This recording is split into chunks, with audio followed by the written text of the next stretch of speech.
Book 1, Chapter 10. It's 1980, after China, now in India. A few months after Ben arrived at the ashram. A tiny room just off a huge complex outside a northern Indian village. The space is made to feel even smaller by overflowing chests, cupboards, bookshelves and tables. Amidst the stuff, a purring sound is coming from what looks like a fluffy ginger ball. The mound is near camouflaged by a large red hardcover book, on which it has made its unsteady home. The book itself is balanced precariously on a transparent box of half-eaten jalebis. A cross-legged figure sits on a threadbare cushion close to the cat. Maybe it is a trick of perspective, but Ben can't help but entertain the thought that the man appears no larger than his feline companion. The dark-skinned subject of Ben's attention is clothed in contrasting white fabric, loosely attached around his groin and waist. His eyes are gently closed, his posture effortless, as if a weightless statue had learnt to breathe. Desperately trying not to make a noise, Ben attempts to enter the room. He struggles to navigate the books, newspapers, and all manner of ornaments that obscure the hard earth floor. Without opening his eyes, the meditative figure speaks. His voice is, at the same time, both light and powerful. Westerners, not your fault. A great evil at work in your world, and few able to show you how to journey inside. Ben freezes, one foot hovering over a less cluttered area of the floor. He clears his throat. Even so, when he starts to speak, his voice wavers. Maharaj, It's 3 months since I met some of your followers in town, and their stories led me to you, but I listened to your words today. When you spoke outside from under the tree, I never thought you'd have... That's not my cat. Ben balks and clears his throat again. May I ask, Maharaj, why is it there are so many places in China, here in India too, doing all these strenuous practices, if they're not useful? Why is it those things mean nothing to you? For many people, those things are the paths to enlightenment. Sensing a response may at last be forthcoming, he holds his tongue and his posture. After a while, his patience is rewarded. When have I said they mean so little? Ben is certain that the small man, just a matter of feet from him, has no time for people standing on one finger or squatting motionless for hours, but even so, he is somehow rendered unable to speak. He can't shake the thought that perhaps being struck dumb is his punishment for thrusting himself upon Maharaj in this way.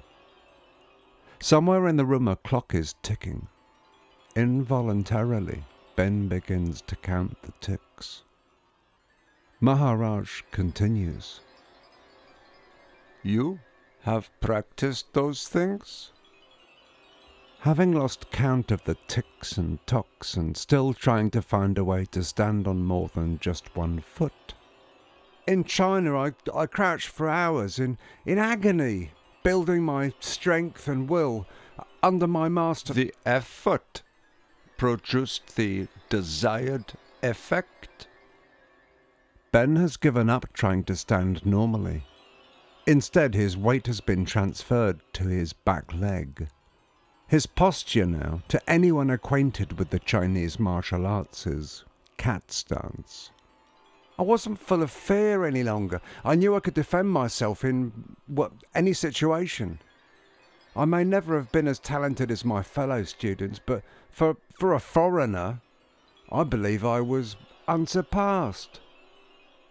The room falls almost silent, other, that is, than for the snoring of the cat. So loud that the tick-tocking is almost drowned. Despite the feline presence, his master, the clutter, and the hidden timepiece, for Ben a sense of emptiness permeates all. These skills helped to protect you from yourselves? The cat's snoring stops abruptly, but Ben has the sensation that the sound is replaced by the clock ticking from inside his head. Equally worrying is the shaking of his weight-bearing leg, which he finds a near impossibility given his strength. This leads Ben to consider that minutes have become hours, and for all he knows, hours may have become days. Other than for the searing pain coursing through his thigh, he cannot capture any thoughts about himself or his predicament. He is left with a sense of utter directionlessness, as though bobbing around in an empty sea of nothing. Shocked to recognize that an even more worrying sensation is possible, and in no more time than it takes to click your fingers, it occurs to Ben that he is no longer in time at all. As he internally recoils at the strangeness of his predicament, Maharaj's eyes open, miniature drawbridges to another world. Moreover, did you ever ask yourself the question, what is the point of having power over anything when you already are everything? In an instant, it is as if the whole universe is just a pair of huge, piercing eyeballs. No seeker, no master, just striking white spheres struggling to contain dancing dark pupils. At the same time, Ben notices that something is being presented to him.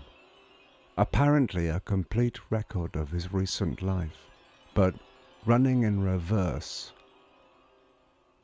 Despite the incredible speed of this film, occasionally a scene is stalled and replayed. It feels to him as though the entire episode was being lived through again.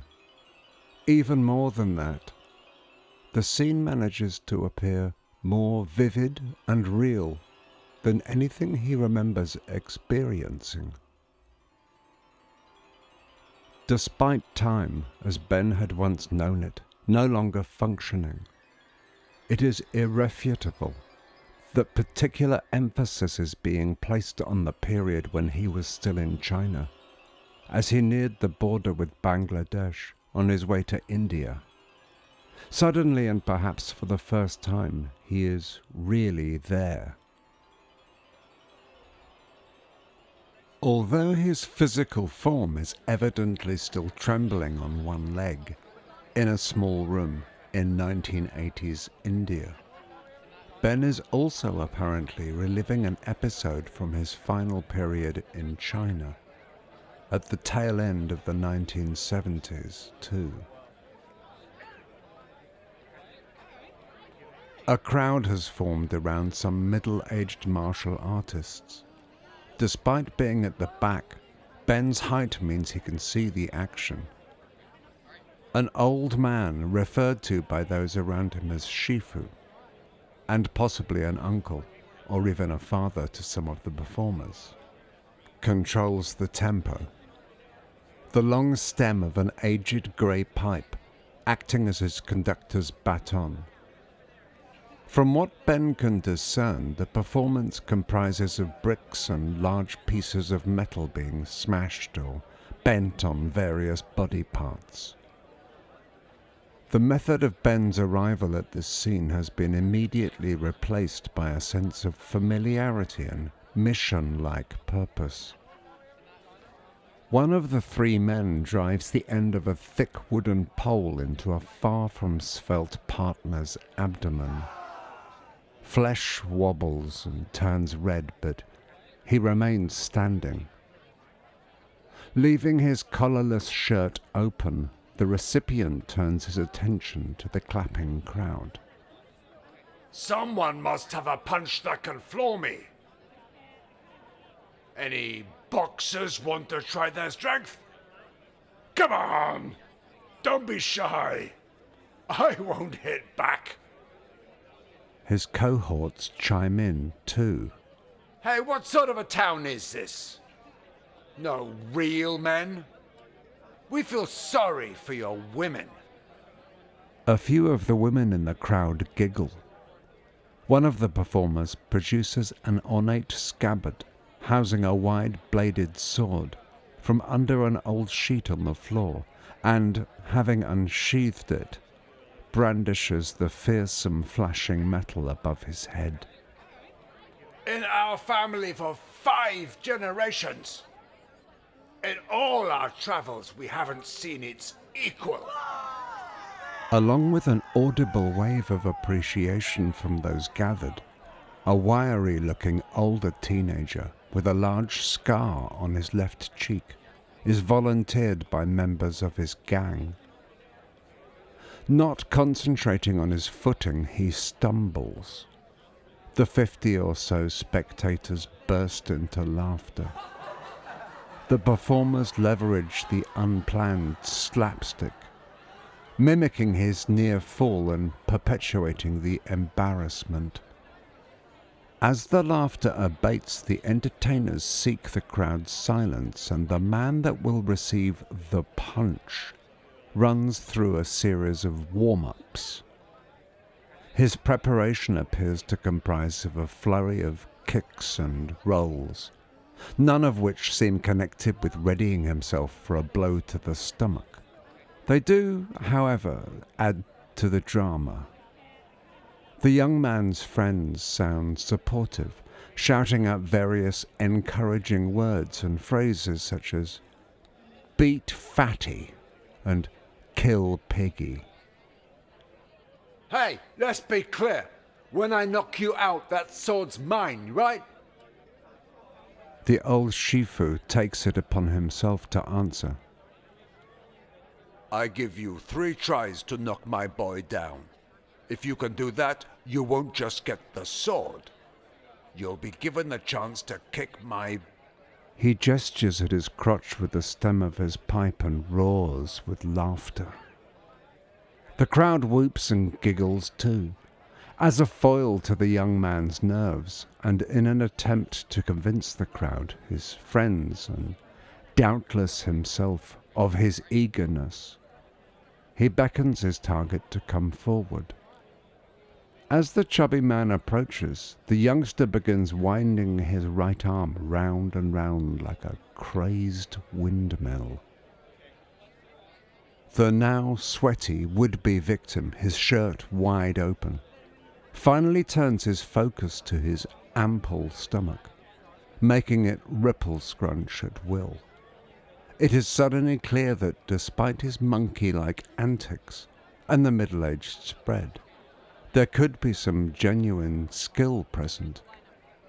The young man does his best to disguise a large gulp, but there's no going back now. Chubby takes up position, right leg adjacent to his left and knees slightly bent. His stomach is squarely offered up as fair game to the testosterone-fueled teen. The performers have done their job well, and as the audience quietens, 2 urchins, no older than 7 or 8, weave in and out, successfully collecting a payday for their Fagin-like master. The big man now pushes down on his wide leather belt, positioning it below a tummy that he distends like that of a starved child. The younger man's friends shout further taunts that include, Don't lose your fist in Fatty's tummy! with both fists tensed tightly enough for his fingernails to draw blood from his palms. The young buck glances towards his friends. At last he unleashes a powerful-looking wham! The strike finds its target just above the recipient's belly button, and the performer doubles up, staggering from side to side and looking as though he is seconds away from bringing up his lunch, collapsing, or both. Unfortunately for the deliverer of the blow, the larger man does not fall, and soon retakes a ready position. 2 more, yes? 2 more chances to knock you down and claim my prize. Again it is the old man that answers. Of course. And to get the chance to kick the real treasures. The crowd laughs again. The old man's skill, if not any longer as a martial artist, remains evident in his puppeteer-like control. Chubby takes his time to run through yet another set of belly-related warm-ups, before signalling his readiness to accept blow number 2. The small boys weave through the crowd again, collecting the odd coin here and there and picking a pocket or two. The lean teen appears convinced that he almost landed the prize in round 1 and that a second blow will mean game over. Still watching the unfolding action, Ben feels his smile widen. Putting his hip into his punch more so than he did the first time round, the People's Champion sends his knuckles powering into the same spot. Unfortunately, the results are similar. Wheezing, spluttering and quivering knees, and despite the entire crowd being apparently hell-bent on watching him fall, the bigger man stays upright. Even though failed, the youngster is beaming, clearly certain that 3 will be the charm. The old man again takes center stage. So you're a tough kid. Looks like you might put my son on the floor and claim your winnings. What about if we add our day's collection to the pot? If we are willing to lose more. However, if on this your 3rd and last attempt you fail, you and your friends agree to empty pockets, remove watches and jewelry, and give everything to us. Deal? This twist has the crowd spellbound. The gang forms an impromptu huddle, eagerly debating pros and cons. Opinions are clearly split, but sensing loss of face, the crew shouts back to their man. You can take him! Drop the fatso! His confidence amplified by the support, the young man watches as the plump martial artist readies himself for the final blow. A steely glare grips the young pup's eyes as he takes up position and measures out the trajectory of his strike, like a snooker player lining up his next pot. He suddenly lets loose his most powerful punch so far, yelling, possibly unintentionally, as he does so. The big man sways towards the crowd, the ever-present sense being that he is no more than a millisecond from eating dirt. He wobbles and moans, retches and gasps, until a whisker away from the gang. Devastatingly for the would-be kung fu star and his entourage, the big man then slowly straightens, a glint in his eye. The crowd is jubilant. the pendulum of their affections seemingly having swung in an instant, and all attention now turned to honouring of the last-minute deal. As if the decision were made by telepathy, the gang turns to run. For his part, the portly performer has, and at lightning speed, 2 of them by the scruffs of their necks. Unnoticed by most, although Ben is aware of it, the supporting actors have hold of a couple of would-be escapees too. The old man takes the opportunity to walk over to the dejected lad and offer some words of advice. You need more training. You can't learn kung fu from watching films. You youngsters think you can escape hard work. Now you see, that's not possible. The spectators and the old man's laughter ringing in his ears, the young man tries to swiftly conceal some of his larger notes. Sparked by the unscheduled opportunity, Ben finds he now has a possible way to fund his further travels and, even better, the chance for a nest egg to nurture once returned home. As such, he hangs around while the performers collect on their debt. The crowd begins to thin and the booty is stashed in a sack with the impressive sword. Hanging his head in shame and his captured friends now awaiting him, the young man wanders away. Having coughed up their valuables, his peers have been transformed into a vengeful mob, already acting out the types of retribution they are impatient to inflict. On his way towards the punishment, one of the scamps that had been making collections bumps into him. He pays the collision no heed. There are bigger fish to fry. The only consolation he believes he retains from this whole sorry situation is that he was not wearing a watch or jewellery, and that he has managed to outwit the Shifu by retaining some cash. Unnoticed by anyone but the old man and Ben, the urchin rushes past a bucket and deposits some takings from the small cap he's been using to receive the crowd's donations. Ben seizes his chance. It is vital that there is just enough of the crowd left to see what unfolds.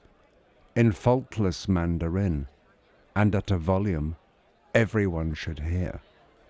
Going so soon? What's left of the crowd now parts, allowing the European to move closer to the troupe. For their part, the martial artists take precisely no notice of this crazy foreign latecomer. My money not good enough for you then? The old man cleverly directing the labour rather than doing any work, other, that is, than scooping out and pocketing the contents of the bucket, casually meets the tall outsider's stare. Show's over, foreigner. Time to go back wherever you came from. Pulling a wad of notes from his money belt, until now concealed below his trouser waistband, and brandishing it for all to see, Ben has evidently decided that now is the time to up the ante. He points at the chubby performer, just finished rebuttoning his shirt. This says I put your man on the ground with just one punch. A stupid foreigner like me couldn't be a threat to a real Chinese martial artist, right? The big guy rises to the bait. No problem.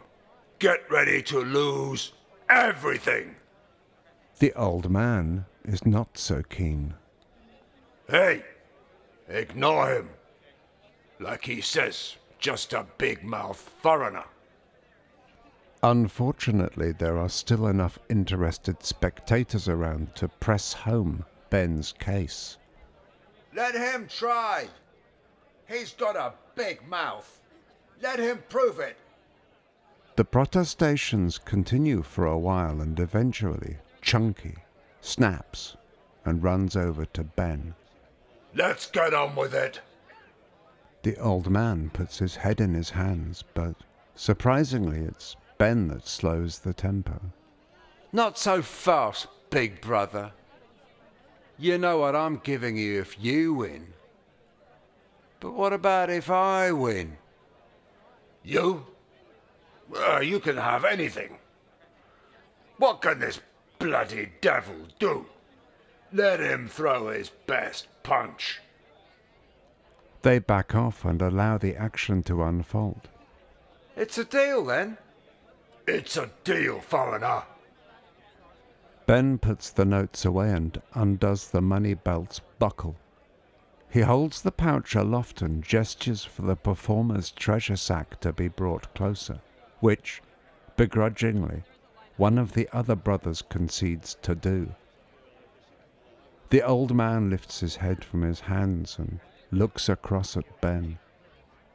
If my stupid boy stays standing, I want that necklace. I want a trophy. So that everyone can hear. Hey, foreigner, when you lose, I get that thing from around your neck. Ben hesitates for a second, his hand automatically rushing protectively to cover the exposed gold and jade. Not so happy to lose something that matters to you, eh? If you've changed your mind, we can all be on our way. Ben grimaces and carefully slips the chain over his head.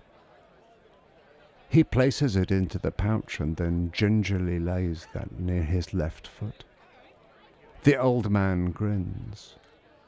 The rotund performer undoes his shirt. This time he dispenses with any sort of warm-up, mock or otherwise. He grips the floor through his boots with his toes and sinks into a solid ready stance. The old Shifu is fast at his boy's side, whispering. Once the pep talk is over, Chubby grunts a single word. Okay. Another brother circles round to Ben's left, likely keen to extract the winnings as soon as the punch lands. The reduced crowd is enthusiastic about watching a foreigner, having maybe not understood that the previous crew was taken for a ride, lose his savings, and so important in this culture, not just his face, but that of his entire breed. Even the young hoods, otherwise consumed with wailing on the new outcast, keep one eye on the unfolding events. Ben does not take up any particular posture, nor even remove his sizable rucksack. Instead, he stands rather impatiently, his posture similar to that of someone waiting for an occupied toilet cubicle. Then, as though momentarily possessed, he drops into a powerful-looking stance and sends a twisting fist downwards into the solar plexus of the man in front of him. The old master, now 20 paces or more away, reacts cartoon-like, his neck straining forward and his eyes close to popping out of his skull. For an instant, he is one of only 3 people, the subject of the strike included, who appreciate just how telling the blow is. Chubby staggers backwards, unable to breathe and staring down at his tummy, for so long his expansive pride and joy. Then, as though the very life force had been sucked from his legs, his knees buckle and he falls, face first and without extending his arms, onto the floor.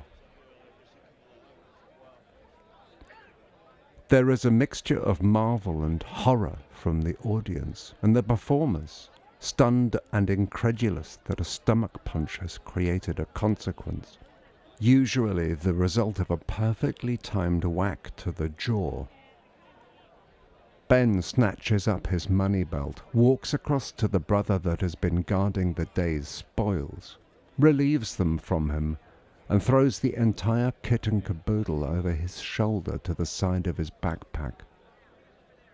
Then he stalls for a moment, apparently sizing up the old geezer for a hoof between the legs. You owe me the contents of your pockets, I believe. What? Into the bag.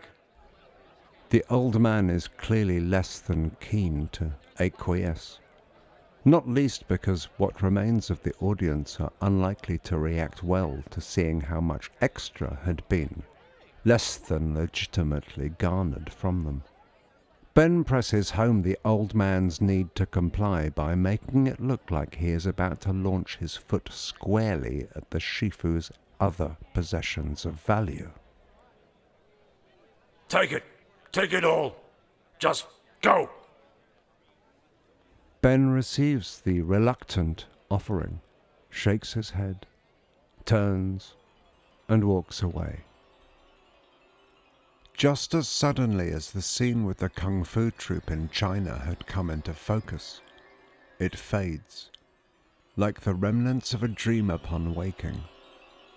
With his single weight-bearing leg shaking more violently than ever, Ben struggles to formulate words. Such as he might, his thoughts seem to have lost their ability to coagulate. Maharaj, peaceful and motionless, slowly opens his eyes again. Am I wrong in saying you once asked a solemn favor of me? Did you not say, Master, cut off my head that I may die before I die? Assuming I remember correctly, let me ask you a question. If you are so strongly identified with what you call I, when that cut is made, what will be left? Wobbling close to uncontrollably and unable to return his master's compassionate stare, Ben bows his head. Maharaj begins to chuckle. Finally, some words come. It didn't happen. Well, not like that. Believe me, Master. I'm certain it wasn't. Maharaj remains cross-legged on the floor, swaying gently back and forth, as though he were neck-deep in a warm and tranquil sea. You told yourself to make the decision to travel east in search of a treasure called wisdom. Did you not for one moment consider your thoughts might not have been your own? What if, in truth, someone was sending you, or perhaps calling you? Ben cringes in anticipation of what more his master may add. His wait is short-lived. Unless you find the root of your disease, unless you starve your demons, there will be only suffering. Maharaj's beautiful beaming eyes dim for a moment. Search your memories until you think you can search no more. At that point, your real search begins. Beware those you call friends. All is exactly how it is, but almost always completely different to how it seems to you. There is a sense of finality in Maharaj's statement. Ben puts his palms together, touching their tips to his forehead as he bows. Still trying not to disturb the ordered mess at his feet, he stumbles on his only useful leg and backs geisha-like from the room. He is close to tears, but they do not come. It seems to Ben that his emotions are too confusing for his system to process. On one hand, the depths of despair, and on the other, soaring with elation. Once outside, he turns to walk back to his shared quarters. As he does so, he feels a light breeze and watches as a large green leaf dances into his path. The leg that moments earlier had been about to fail already feels strong again. Ben suddenly has the sense that he is in the throes of some kind of absolution. Whatever the case, for some reason there is a certainty that he will never be able to repay this master. He absent-mindedly meanders through a large open-air courtyard, talking to himself, although more mouthing the words than really speaking. No wonder Captain Cambridge went on about the master's powers. Anyone, any government, would want to get their hands on that sort of stuff. A voice startles Ben. What have you been up to? A young and handsome man has seemingly appeared from nowhere. An electric current courses up Ben's spine. Gideon,